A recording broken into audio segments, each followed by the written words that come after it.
hay un asunto que está muy claro en la Biblia, y es que el Espíritu Santo es una persona.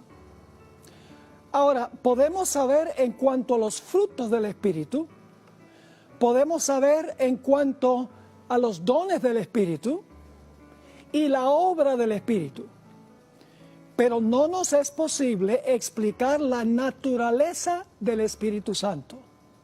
Es una persona, pero no podemos definir su naturaleza. Quiero comenzar leyendo una cita un tanto extensa del libro Hechos de los Apóstoles, página 42 y la página 43, a donde Elena G. White explica los peligros de tratar de explicar la naturaleza del Espíritu Santo. Dice así: no es esencial para nosotros ser capaces de definir con precisión qué es el Espíritu Santo. Cristo nos dice que el Espíritu es el Consolador, el Espíritu de verdad, el cual procede del Padre. Se asevera claramente tocando al Espíritu Santo que, en su obra de guiar a los hombres a toda verdad, no hablará de sí mismo. La naturaleza del Espíritu Santo es un misterio. Los hombres no pueden explicarla, porque el Señor no se la ha revelado. Los hombres que tienen conceptos caprichosos pueden reunir pasajes de las Escrituras y darles interpretación humana, pero la aceptación de esos conceptos no fortalecerá a la Iglesia. En cuanto a estos misterios que son demasiado profundos para el entendimiento humano, el silencio es oro. El oficio del Espíritu Santo, es decir, su obra, se especifica claramente en las palabras de Cristo. Cuando Él viniere, redarguirá al mundo de pecado y de la justicia y de juicio. Es el Espíritu Santo el que convence de pecado.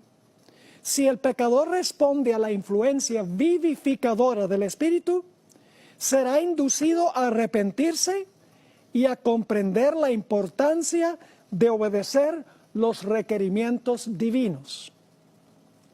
Así que explicar la naturaleza del Espíritu Santo, imposible. El silencio es elocuencia, pero la forma en que el Espíritu Santo obra está revelado en las Escrituras. Como mencioné al principio, el Espíritu Santo es una persona. En el libro El Evangelismo, página 446, Elena White escribió: hay tres personas vivientes en el trío celestial. En el nombre de estos tres grandes poderes, el Padre, el Hijo y el Espíritu Santo, son bautizados los que reciben a Cristo mediante la fe. Y esos poderes colaborarán con los súbditos obedientes del cielo en sus esfuerzos por vivir la nueva vida en Cristo. La razón por la cual nos resulta difícil pensar del Espíritu Santo como una persona es por los símbolos que la Biblia usa para ilustrar la obra del Espíritu Santo. Se le compara con una paloma, con lluvia, con aceite, con viento y con fuego. El Espíritu Santo no es esas cosas. Son símbolos que ilustran funciones de la obra del Espíritu Santo. A veces casi llegamos a pensar que el Espíritu Santo es una sustancia o una esencia que nos es infusa. Pero la Biblia nos dice que el Espíritu Santo es una persona que ama, razona, piensa, ayuda, guía, redarguye y enseña. Todas estas cosas son indicaciones de que el Espíritu Santo tiene personalidad. Quiero invitarles a ir en sus Biblias conmigo al Salmo 8 y los versículos 3 al 8. Salmo 8 y el versículo 3 al 8. Aquí encontramos una descripción de la posición y el territorio que Dios le dio originalmente a Adán. el padre de la raza humana. Dice allí el salmista: cuando veo tus cielos, obra de tus dedos, la luna y las estrellas que tú formaste, digo, ¿qué es el hombre para que tengas de él memoria? ¿Y el hijo del hombre para que lo visites? Le has hecho un poco menor que los ángeles y lo coronaste. Es decir, Adán fue colocado como rey. Reyes usan coronas. Así que dice, lo coronaste de gloria y de honra. Ahora todo rey tiene un territorio sobre el cual gobierna también. Así que sigue diciendo, le hiciste señorear, gobernar sobre las obras de tus manos. Todo lo pusiste debajo de sus pies. Ovejas y bueyes, todo ello, asimismo las bestias del campo, las aves de los cielos y los peces del mar, todo cuanto pasa por los senderos del mar. La expresión bestias del campo, aves de los cielos y peces del mar indica que Adán tenía reino o gobierno sobre cielo, tierra y mar relacionado con este planeta. Pero luego Adán se dejó vencer por Satanás y nosotros llegamos a ser siervos de aquel a quien obedecemos. Cuando Adán escogió obedecer las palabras de su esposa, quien fue influenciada por Satanás, Adán se convirtió en súbdito de Satanás y Satanás le quitó su territorio, le quitó su posición y le quitó también su territorio. En Romanos 6 y el versículo 16 nos explica el apóstol San Pablo: ¿no sabéis que si os sometéis a alguien como esclavos para obedecerle, sois esclavos de aquel a quien obedecéis, sea del pecado para muerte o sea de la obediencia para justicia? Somos esclavos de aquel a quien escogemos obedecer. Adán escogió obedecer las palabras de la serpiente, las palabras de Satanás. Se tornó en súbdito. De rey llegó a ser súbdito, perdió el dominio sobre su territorio. Perdió su posición y perdió su territorio. Nos dice en el libro Patriarcas y Profetas, página 53, lo siguiente: al ser creado, Adán recibió el señorío sobre la tierra, pero al ceder a la tentación, cayó bajo el poder de Satanás. Y ahora Elena White cita un versículo de la Biblia, 2 de Pedro 2:19. Y el que es de alguno vencido, es sujeto a la servidumbre del que lo venció. Cuando el hombre llegó a ser cautivo de Satanás, el dominio que antes ejercía pasó a manos de su conquistador. El dominio pasó al conquistador. Ahora Satanás llegó a ser el gobernante, el rey de este territorio, del planeta. Sigue la cita. De esta manera, Satanás llegó a ser el Dios de este siglo. Él había usurpado el dominio que originalmente fue otorgado a Adán.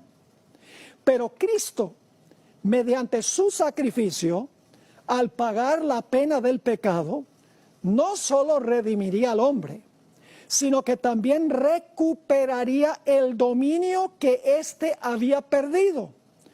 Todo lo que perdió el primer Adán será recuperado por el segundo, es decir, por Jesús. En el monte de la tentación, Satanás le ofreció a Jesús los reinos de este mundo. Vamos a leer en cuanto a eso en Lucas 4 y el versículo 5 al 7. Lucas 4, 5 al 7. Y le llevó al diablo a un alto monte, y le mostró en un momento todos los reinos de la tierra. Y le dijo el diablo: a ti daré toda esta potestad, es decir, todo este poder, y la gloria de ellos, porque a mí ha sido entregada y a quien quiero la doy. Si tú postrado me adorares, todos serán tuyos.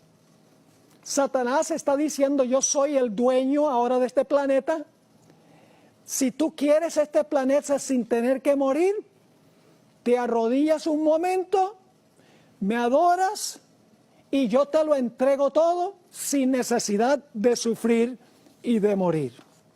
Satanás le ofreció a Jesús el reino y la posición y el territorio que le había usurpado a Adán. Pero Jesús, por su vida perfecta y por su muerte en la cruz en nuestro lugar, echó a Satanás del cielo como representante de este mundo. Cuando Cristo vivió una vida sin pecado, venciendo a Satanás, cuando Cristo cargó los pecados en la cruz y murió, Satanás perdió la posición como rey y perdió también este planeta como su territorio.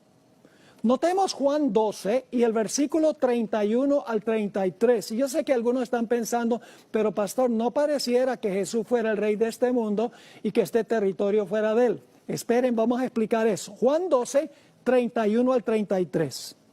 Aquí Jesús está hablando inmediatamente antes de su muerte, un par de días antes de su muerte. Y Jesús dijo, ahora es el juicio de este mundo. Ahora el príncipe, que significa gobernante, el príncipe de este mundo será echado fuera. Fuera como representante del mundo. En el Antiguo Testamento Satanás iba representando al cielo, el planeta Tierra. En el libro de Job dice que se presentó allá entre los hijos de Dios, entre los representantes del universo. Allá fue Satanás representando este mundo porque él le había quitado la posición de dominio a Adán. Así que sigue diciendo aquí, Jesús, y yo, si fuere levantado de la tierra, a todos atraeré a mí mismo. Y decía esto dando a entender de qué muerte iba a morir. Su muerte iba a echar fuera al gobernante de este mundo, le iba a arrebatar el territorio que Satanás le había arrebatado a Adán. En el Deseo de todas las gentes, página 706, encontramos una cita que tiene que ver con lo que estamos hablando. Dice así, Cristo no entregó su vida hasta que hubo cumplido la obra que había venido a hacer. Y con su último aliento exclamó, consumado es. La batalla había sido ganada. Su diestra y su brazo santo le habían conquistado la victoria. Como vencedor, plantó su estandarte en las alturas eternas. ¡Qué gozo entre los ángeles! En la victoria del Salvador todo el cielo triunfó. Satanás fue derrotado y sabía que había perdido su reino. No que lo iba a perder, sino que sabía que había perdido su reino. La batalla, dice, había sido ganada. Jesús había conquistado, no va a conquistar, había conquistado la victoria. Como vencedor, Jesús plantó su estandarte en las alturas eternas.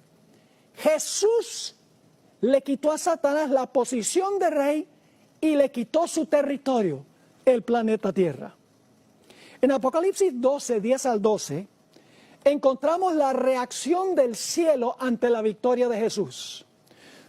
Nos está diciendo cómo reaccionó el cielo cuando el acusador de los hermanos fue lanzado fuera cuando Cristo murió.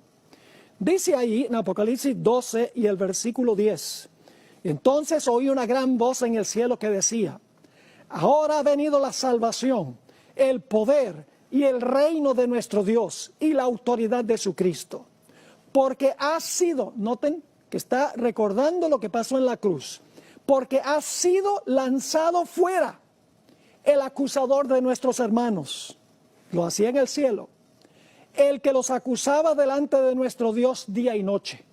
Y ellos le han vencido por medio de la sangre del Cordero y de la palabra del testimonio de ellos, y menospreciaron sus vidas hasta la muerte. Ahora, ¿cómo debía reaccionar el cielo? Oh, dice, por lo cual, alegraos cielos y los que moráis en ellos. ¿Y la tierra qué? ¡Wow! Dice, ¡ay de los moradores de la tierra y el mar! Porque el diablo ha descendido a vosotros con gran ira, sabiendo que tiene poco tiempo. Satanás estaba airado porque había perdido su posición de rey y había perdido su territorio.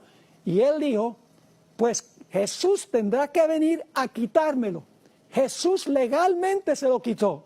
Pero Satanás dice a Jesús, ahora ven y quítamelo empíricamente.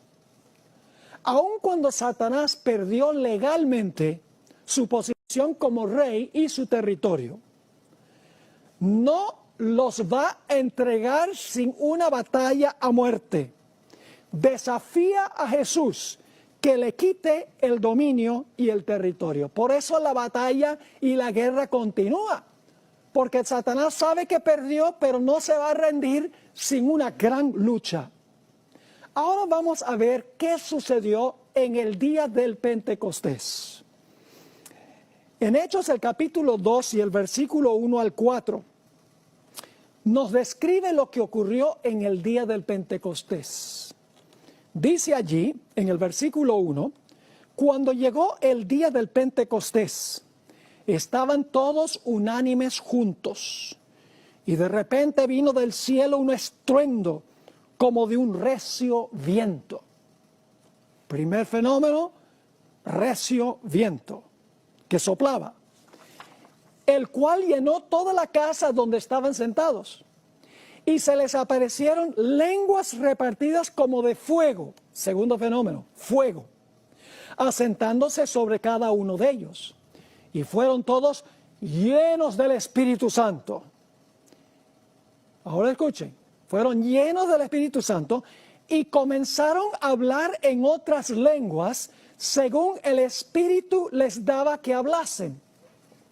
Tres fenómenos, viento, fuego, y empezaron a hablar en otras lenguas, en idiomas que no habían estudiado ni habían antes hablado. Ahora, para entender plenamente lo que pasó en el día del Pentecostés, necesitamos regresar en la Biblia al primer lugar a donde se confundieron las lenguas, a donde se impartió el don de lenguas. Fue en la Torre de Babel. Vamos a Génesis 11 y los versículos 6 al 9, que nos va a ayudar a entender cómo se impartió el don de lenguas en el día del Pentecostés y cuál fue el fuego y el viento del día del Pentecostés. Dice ahí en Génesis 11, 6, y dijo Jehová, he aquí el pueblo es uno y todos estos tienen un solo lenguaje y han comenzado la obra. Y nada les hará desistir ahora de lo que han pensado hacer. Ahora pues, descendamos y confundamos allí su lengua, para que ninguno entienda el habla de su compañero. Ahora fíjense quién fue el que dio el don de lenguas y quién fue el que esparció a los que estaban construyendo la torre. Sigue diciendo, así los esparció Jehová desde allí sobre la faz de toda la tierra, y dejaron de edificar la ciudad. Por esto fue llamado el nombre de ella Babel, porque allí confundió Jehová el lenguaje de toda la tierra y desde allí los esparció sobre la faz de toda la tierra. ¿Quién fue el que esparció a la gente? Jehová. ¿Quién fue el que impartió el don de hablar diferentes idiomas? Dios, Jehová. Pero ahora vamos a ver cómo fue que lo hizo Jehová. ¿Cómo fue que lo obró? En el libro Historia de la Redención, página 75, encontramos una descripción de lo que ocurrió. Dice, la torre ya alcanzaba ya una gran altura, cuando el Señor envió 2 ángeles para que los confundieran en su trabajo. Se había encargado a ciertos hombres que recibieran indicaciones de los que trabajaban en lo alto y que pedían materiales para su trabajo, de tal manera que el primero se comunicaba con el segundo y este con el tercero, hasta que el pedido llegaba a los que estaban abajo. Ahora escuchen, a medida que el mensaje pasaba de uno a otro en su descenso, los ángeles confundieron sus lenguas Y cuando el pedido llegó a los obreros que estaban abajo, se proveyó material que no se había pedido. Génesis dice, Jehová confundió sus lenguas. Elena White explica, los ángeles confundieron las lenguas. Por así decirlo, los ángeles metieron o insertaron un Rosetta Stone, que es un curso de idiomas, en su cerebro y empezaron a hablar los diferentes idiomas que existen en el planeta Tierra. Ahora vamos al Salmo 104 y el versículo 1 al 4. ¿Recuerda? El pastor ha abordado con claridad y contundencia el tema del Espíritu Santo. Su enfoque se caracteriza por la defensa de una comprensión bíblica y teológicamente coherente del Espíritu de Dios, especialmente en tiempos de creciente confusión doctrinal dentro y fuera de la Iglesia. A lo largo de sus presentaciones y escritos, insiste en que una comprensión correcta del Espíritu Santo no es simplemente una cuestión académica, sino una necesidad vital para experimentar la verdadera vida cristiana y estar preparados para los eventos finales. Inicia su análisis del Espíritu Santo destacando que este tema es uno de los más misteriosos, pero también de los más cruciales en toda la revelación bíblica. Afirma que, aunque hay cosas que nunca comprenderemos completamente debido a nuestra limitada capacidad humana, las Escrituras han revelado lo suficiente para que podamos conocer la naturaleza, la obra y el propósito del Espíritu Santo en el plan de salvación.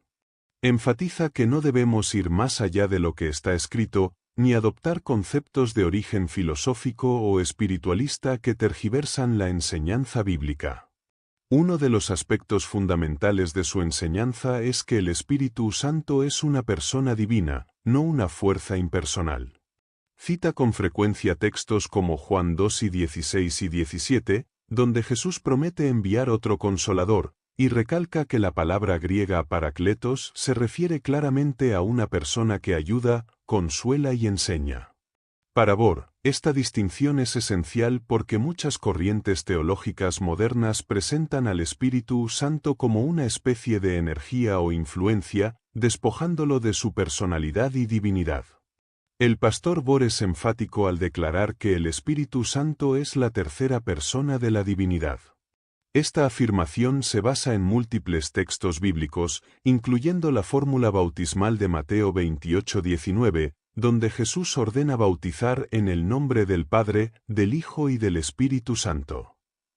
Bohr destaca que la palabra nombre en singular implica unidad de esencia y propósito entre las tres personas divinas, y que la mención del Espíritu junto al Padre y al Hijo no puede ser casual ni simbólica.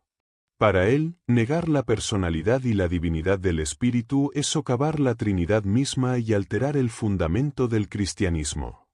Asimismo, advierte contra los intentos de reinterpretar el Espíritu Santo como una mera manifestación del Padre o del Hijo.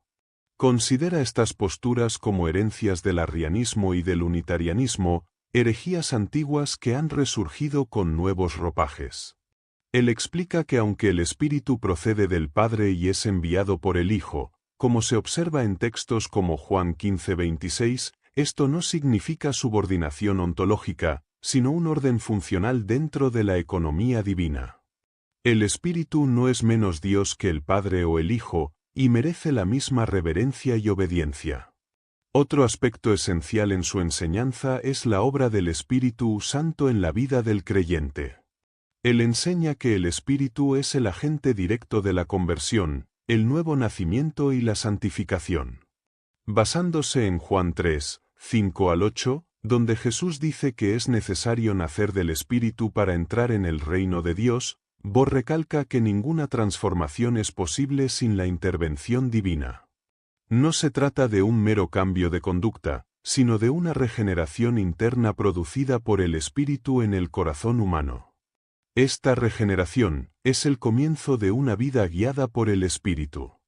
Él cita Romanos 8:14, donde Pablo dice que todos los que son guiados por el Espíritu de Dios, estos son hijos de Dios.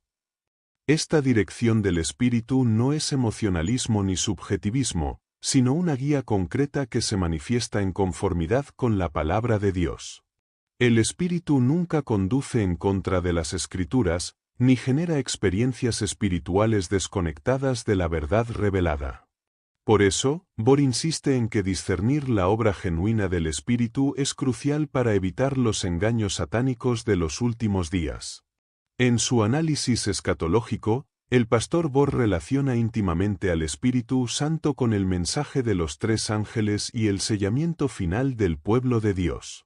Enseña que sólo aquellos que reciben la plenitud del Espíritu podrán permanecer firmes durante la crisis final. Para ello, enfatiza la necesidad de una experiencia profunda de consagración, obediencia y oración ferviente. No basta con profesar una religión, es indispensable experimentar la transformación del carácter que el Espíritu produce.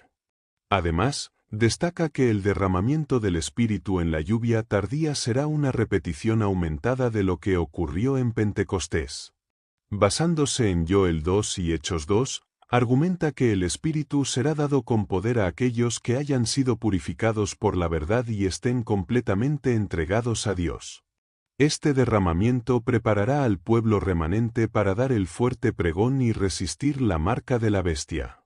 Sin el Espíritu, ninguna estrategia humana ni capacidad intelectual podrá cumplir la misión final.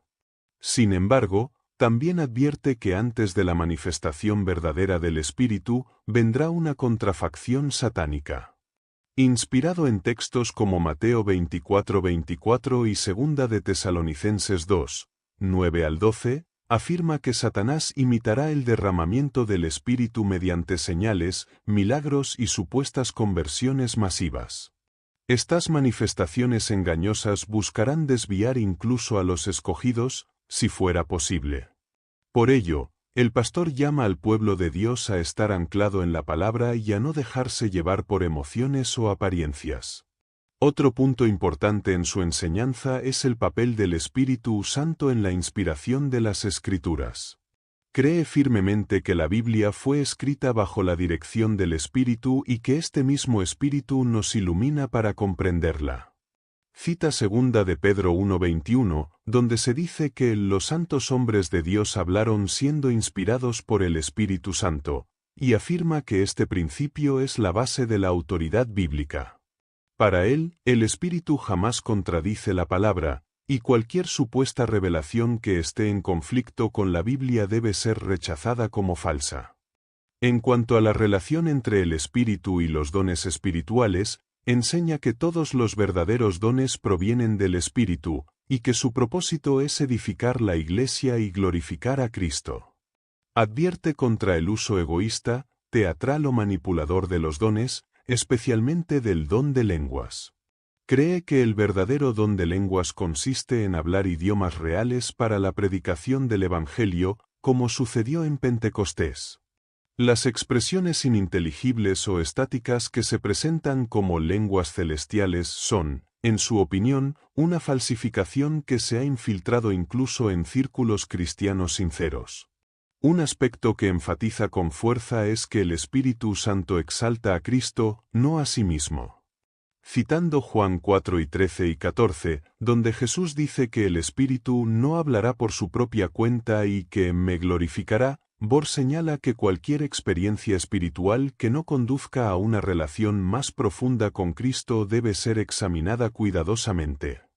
El Espíritu no busca protagonismo, sino que actúa como un poderoso testigo de Jesús.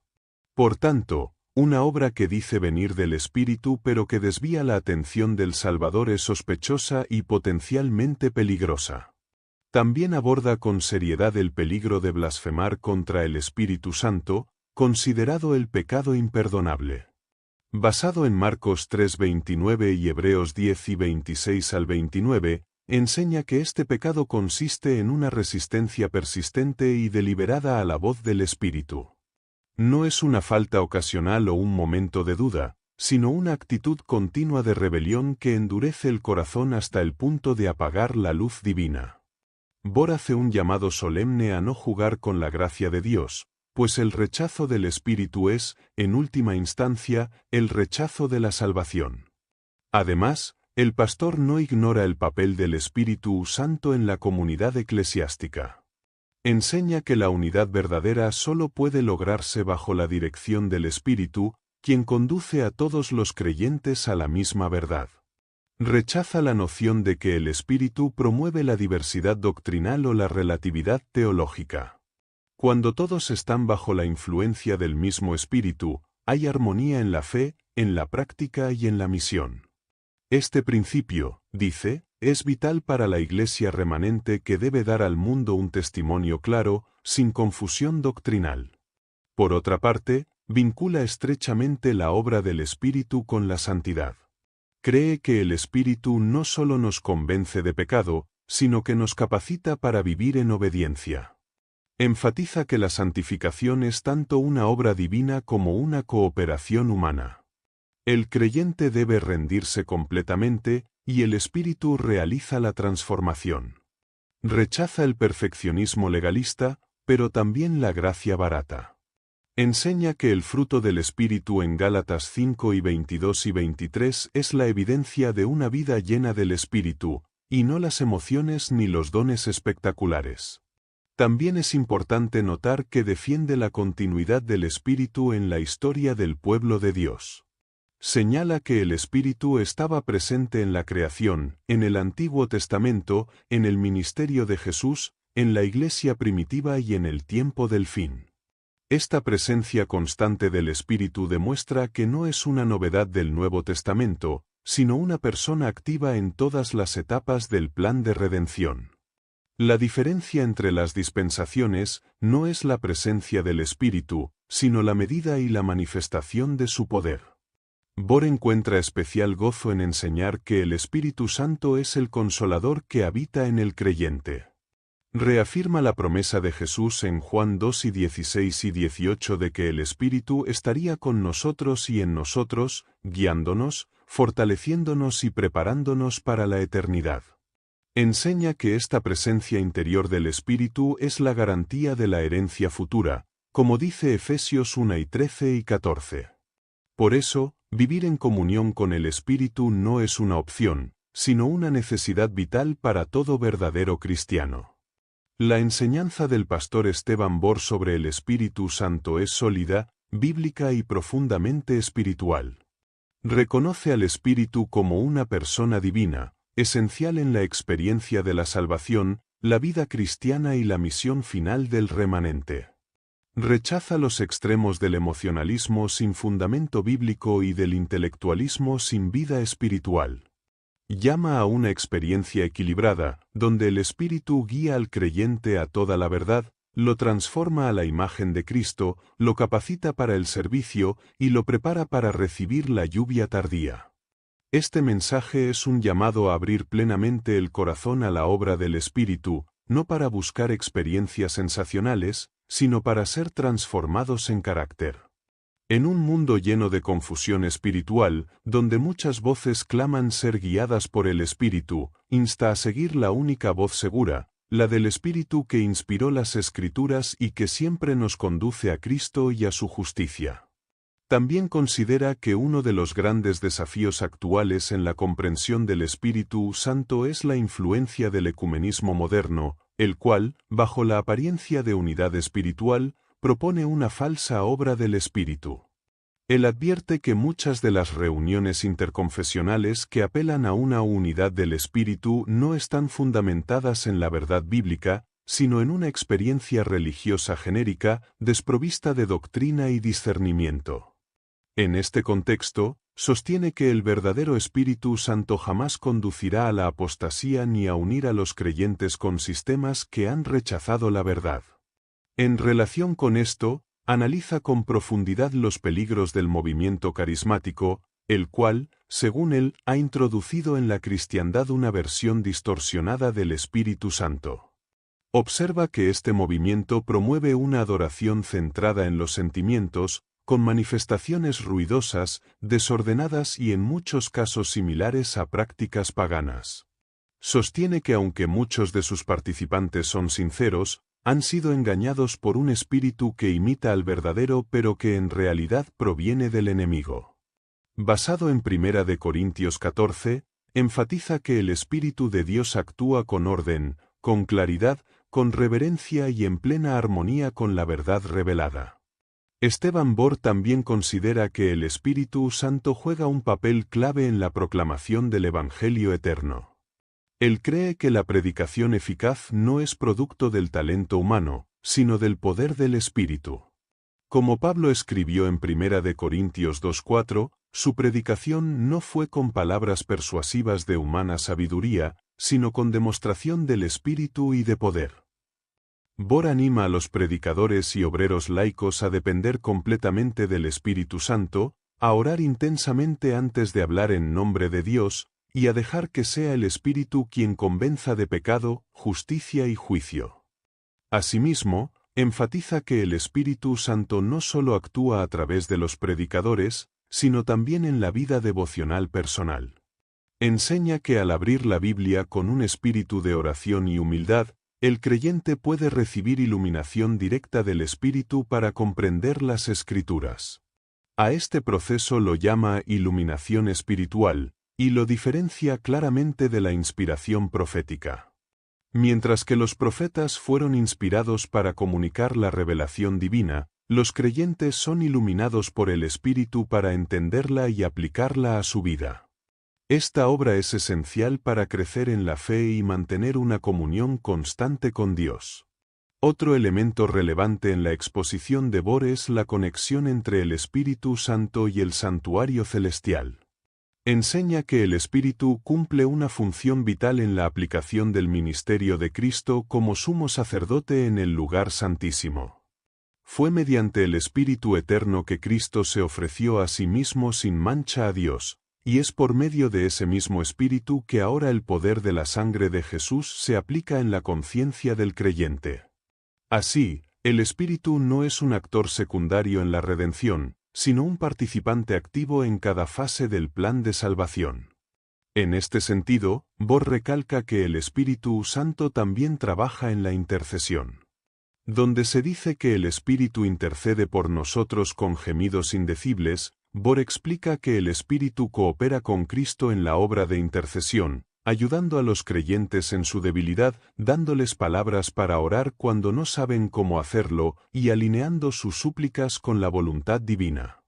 De este modo, el Espíritu no solo está presente para transformar, sino también para sostener al creyente en la oración, en la lucha espiritual y en su caminar diario.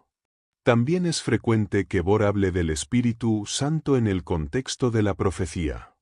Afirma que todos los profetas bíblicos fueron movidos por el Espíritu. Asimismo, reconoce que el don profético no cesó con el Nuevo Testamento, sino que, como enseña Apocalipsis 12:17, será una característica del remanente del tiempo del fin. Bor aplica este principio al ministerio profético de Elena G. de White, a quien considera una mensajera inspirada por el Espíritu Santo. Señala que su obra no reemplaza la Biblia, pero sí fue suscitada por Dios para guiar a su iglesia en momentos críticos de la historia. También enseña que el Espíritu Santo está íntimamente relacionado con el juicio investigativo. Jesús afirma que el Espíritu convencerá al mundo de pecado, de justicia y de juicio. Esta triple obra del Espíritu es esencial para preparar al individuo para el juicio celestial. El Espíritu revela el pecado, señala el camino de la justicia en Cristo, y prepara el corazón para comparecer delante de Dios. De esta manera, la obra del Espíritu es inseparable del mensaje del juicio que proclama el movimiento adventista. En cuanto a la vida comunitaria, enseña que el Espíritu Santo distribuye dones para el servicio. Miembro del cuerpo de Cristo tiene un don o varios que debe poner al servicio de la misión. Insiste en que estos dones no son para gloria personal, sino para edificar a otros. Advierte contra el abuso de los dones para establecer jerarquías espirituales o para manipular emocionalmente a los creyentes. Recalca que todos los dones, desde los más visibles hasta los más discretos, son igualmente valiosos cuando están bajo la dirección del Espíritu. El pastor también aborda el tema de la apostasía final y el retiro del Espíritu Santo del mundo. Enseña que llegará el momento en que el Espíritu será retirado de aquellos que persistentemente lo han rechazado, como sucedió en los días de Noé. Al citar Génesis 6:3, no contenderá mi espíritu con el hombre para siempre, Bor advierte que hay un límite para la paciencia divina. Cuando el espíritu se retire, los seres humanos quedarán completamente bajo el dominio de Satanás, lo cual dará lugar a la gran tribulación. Este retiro del espíritu es una de las señales más solemnes del cierre del tiempo de gracia. La preparación para recibir la lluvia tardía es otro de los temas clave en la enseñanza de Bor sobre el Espíritu. Afirma que la lluvia temprana, recibida en Pentecostés, fue el comienzo de la obra del Espíritu, mientras que la lluvia tardía será el clímax final. Sin embargo, no todos la recibirán. Solo aquellos que estén sellados, que hayan vencido por la sangre del Cordero y que reflejen el carácter de Cristo estarán preparados. El Espíritu no puede ser derramado sobre corazones no consagrados ni sobre quienes aún albergan orgullo, amargura o rebelión. Bor llama a la Iglesia a un arrepentimiento profundo, a una reforma genuina y a una completa entrega para recibir el poder prometido. En relación con los jóvenes, anima a una experiencia personal con el Espíritu desde la temprana edad. Rechaza la idea de que los jóvenes deben vivir primero una etapa de libertinaje antes de consagrarse. Por el contrario, afirma que el Espíritu puede usar poderosamente a niños y adolescentes cuando se rinden a Cristo. Cita el caso de Samuel, quien desde niño escuchaba la voz de Dios, y señala que el Espíritu puede formar líderes, predicadores, misioneros y reformadores en cada generación. El poder del Espíritu no tiene límite de edad ni de cultura, pero requiere corazones dispuestos. También ha sido claro en afirmar que la experiencia del Espíritu Santo no es un asunto de sensaciones momentáneas, sino una relación diaria, constante y profunda.